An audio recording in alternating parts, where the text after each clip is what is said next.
binibanat ba na tinawag daw si dating Pangulong Duterte na Mangkanor. Nakailang babae ba ako nagdala sa Malacanang? Hindi ko mabilang. Pero hindi ko na itutuloy yun kung saan para yung mga babaeng nadala ko dati dyan sa palasyo ng Malacanang nung panahon ni dating Pangulong Duterte.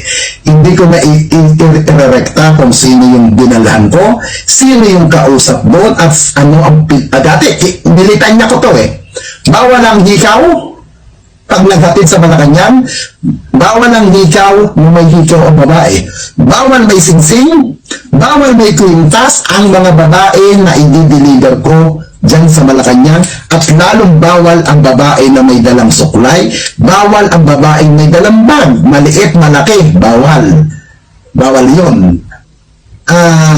Hindi ko na lang i-mention kung saan ko para kanino yung mga babae at kanino ko kinuha ang mga babae.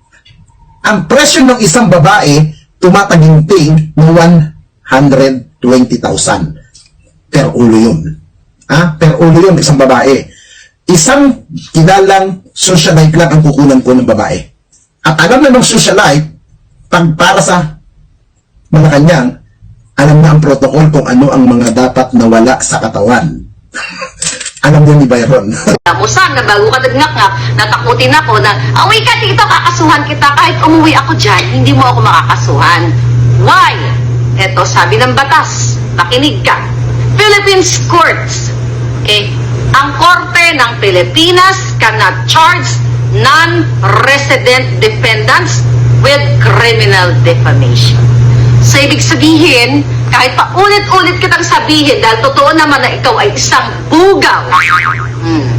Bugaw, ibinubugaw mo si Mocha, ibinubugaw mo mga kababaihan, hindi mo ako makakasuhan. Ito yung sinasabi nung wala akong argumento. Diba? Musta ka naman? Sumbong mamaya kay Bongo, ha? Sumbong mamaya kay Bongo, kay Senator Bongo. Kay Cayetano, magsumbong ka dundong. Okay, ito pa. Sabi dito sa batas, kapag libel, kapag print ko sinabi na ikaw ay bugaw, meron kang 1 taon, okay, para kasuhan ako. Pag slander, okay, simula nung araw na sinabi ko na ikaw ay bugaw, meron ka lang 6 na buwan para kasuhan mo ako. Now you know. Now alam mo na yung batas. Ang dami mo dyan marami ka dyan mga matatanda sa gobyerno. I'm sorry to say, I'm just being honest here, mga palangga. Duterte supporter tayo sa mga magaganda. Pero, Byron, hindi ba ikaw ang nagsusupply ng mga babae? Magkano nga pala ang bigayan sa mga babaeng binubugaw mo sa mga matatanda dyan sa gobyerno? Hindi ko pwedeng sabihin kung sino ang source ko. Pero kung kakasuhan mo ako, which is impossible, sasabihin ko sa korte kung sino-sino ang mga matatanda na binubugaw mo, na binibigyan mo ng babae. Magkano kadatuwad ng mga kababaihan na binubugaw mo? Napatunayan ko sa inyo na sinungaling si Mahardika. Ganyan mo siya magpalusot. Alam nyo, alam ko yung repercussion nito Alam ko yung repercussion nito kasi alam ko maraming mga kulto to si Mahardika Maraming tangang sumusunod dito Alam ko yung repercussion nito. Sigurado akong titirahin ako nito, babanatan ako ng mga kulto nito. Pero I don't care. Because I am exposing a liar. I am exposing a fake news queen.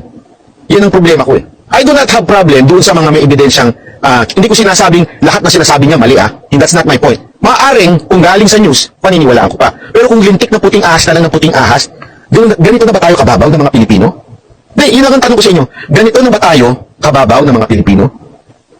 Hindi kasi ako papayag na hindi nyo maririnig sa amin mismo na dati nga, finake news na kami. Finake news na kami. Na kesyo, pinakakain ko ang Mocha Girls na galing sa opisina ni Mocha. Katarantaduhan yun. Finake news niya na kami doon.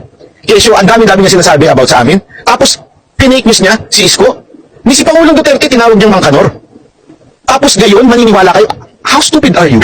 Honestly, how stupid are you? Tapos paniniwalain niya kayo na galit siya kay Marcos? Because makabayan siya?